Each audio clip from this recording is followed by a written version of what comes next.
مولانا محمود مدنی کا یہ بیان کہ جب جب ظلم ہوگا تب تب جہاد ہوگا، یہ صرف ایک نعرہ ہے، اور ظلم کے نام پر نعرے لگانا یہ کس کے ہاتھ کو مضبوط کرتا ہے؟ مسلمانوں کے، یا ان کے جو اس طاق میں بیٹھے ہوئے ہیں کہ ان کی طرف سے کوئی ایک جملہ آئے اور ہم زمین و آسمان سر پہ اٹھا دیں کہ دیکھو انہوں نے جہاد کی بات کی ہے، یہ دیش میں جہاد پھیلانا چاہتے ہیں۔ دیکھیں کتنے دھرم گرو کھڑے ہو گئے، اب ہندو دھرم گرو جو کہتے ہیں دارالعلوم دیوبند کو بند کر دینا چاہیے، دارالعلوم دیوبند جو ہے سب سے بڑا اڈا ہے جہاد کا۔ مولانا محمود مدنی کو پتہ ہونا چاہیے سب سے بڑا جہاد کتاب ہے، سب سے بڑا جہاد علم ہے۔ قانون اور آئین کی لڑائی لڑنا یہ بڑا جہاد ہے۔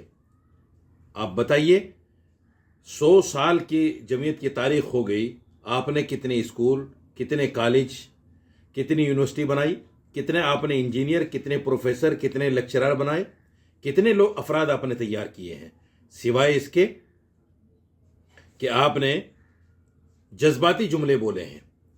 اور یہ سمجھ لیجئے کہ جب جب لیڈر جذباتی جملے اچھالتے ہیں تو فائدہ ظالم کو ہوتا ہے، مظلوم کو اس کا نقصان ہوتا ہے۔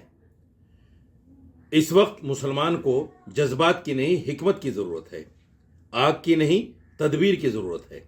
آپ نے آگ میں تیل ڈالا ہے، آپ نے جو جملے کہنے بند کر دیے تھے کچھ نفرتی چنٹوؤں نے، ان کو پھر کہا ہے کہ نہیں، دوبارہ لو جہاد، لینڈ جہاد اور یہ سارے جہاد کے نام پر جس طرح سے جہاد کو بدنام کیا جا رہا ہے غلط ناموں کے ساتھ میں، آپ نے پھر ان کو کہا ہے کہ آپ اٹھو، آپ سو کیسے گئے، آپ پھر یہ نعرے لگانے شروع کرو اور پھر آپ اس طرح کی باتیں کرنے شروع کرو۔ ایسے بیانوں سے نہ تو ڈر ختم ہوتا ہے اور نہ ظلم ختم ہوتا ہے، صرف میڈیا میں ٹی آر پی ملتی ہے۔ اور آپ نے مسلمانوں کو دفاعی پوزیشن میں لا کے کھڑا کر دیا۔ ہم سے جواب نہیں بن رہا ہے، ہم کیا کہیں؟ کبھی کبھی سچی اور اچھی بات کو دبا لینا یہ بھی حکمت کا تقاضا ہے۔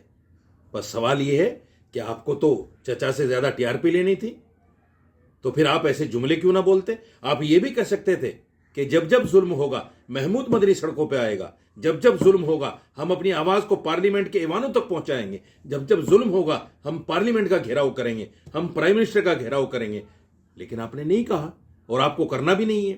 آپ کو صرف جذباتی باتیں بول کر صرف مسلمانوں کو بھڑکانے کا کام کرنا ہے اور دوسرے لوگوں کو موقع دینا ہے تاکہ جہاد کے نام پر جتنی افواہ، جتنی بکواس یہ لوگ کر سکیں، اتنی بکواس ان کو کرنے کا آپ نے موقع دیا ہے۔ آپ اس